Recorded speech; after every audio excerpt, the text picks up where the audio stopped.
Welcome everyone to Weekly News and a DW Major Tidbits, and the topic for this video is Edsel Lagman passes at 82.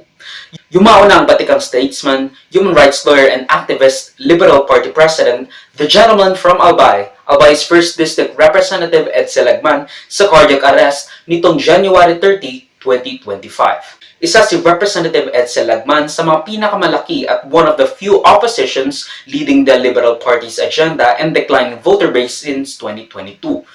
Kinalaban niya rin ang dati niyang partidong Lakas CMD na ngayon parte ng Mayoya kung saan siya ang naging presidente noong 2011 to 2012. Siya ay nagsilbing representative ng 1st District ng Albay noong 1987 to 1998, 3 terms, 2004 to 2013, 3 terms, at from 2016 to 2025, 3 terms. My mother came from a disadvantaged class, and she wanted her class to be beneficiaries of reforms. So in that sense, she really inculcated in us the need for reforms in order to transform society.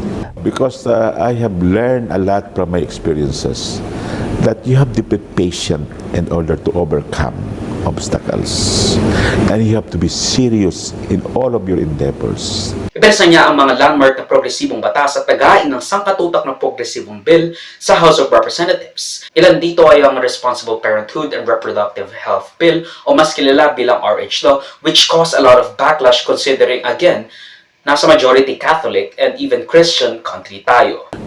We had to face the strong opposition from the Catholic hierarchy. And we have a conservative society. Well, I would not say outwitting the Catholic Church, but winning the hearts and minds of the people in favor of the measure.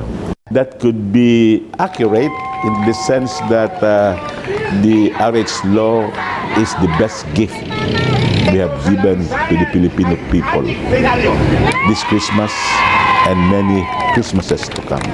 Kasama rin dito ang Comprehensive Agrarian Reform Law, Compensation to Martial Law Victims, Anti-Torture Act at pagtanggal ng death penalty, Absolute Divorce Bill. An aggrieved spouse can still file a petition for legal separation if that is what he or she wants.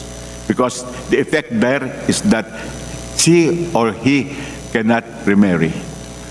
But we have said that if the petition is filed under the divorce law, which also reiterates the grounds for the grounds under legal separation, then the effect is they can remarry. At Social Equality Bill na ilan sa kanyang mga sinulat o sinuportahang batas o panukala. Hinihirang rin siya as one of the great progressive statesmen of our time dahil sa kanyang masusi at kalkuladong interpolasyon ng mga batas at mga panukala.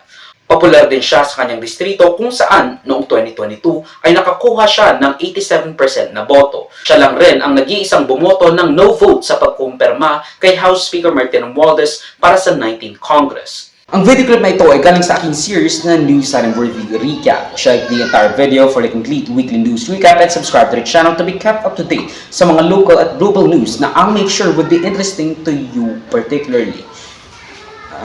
Di ko alam yung name mo pero you should subscribe. You Muhammad Smith? I don't fucking know. John Smith? Salamat sa manunod mga kabayan. Avoid me, like, subscribe, follow my links in socials and avoid. Choose that would be linked down below. Sa susunod muli, of course, paalam.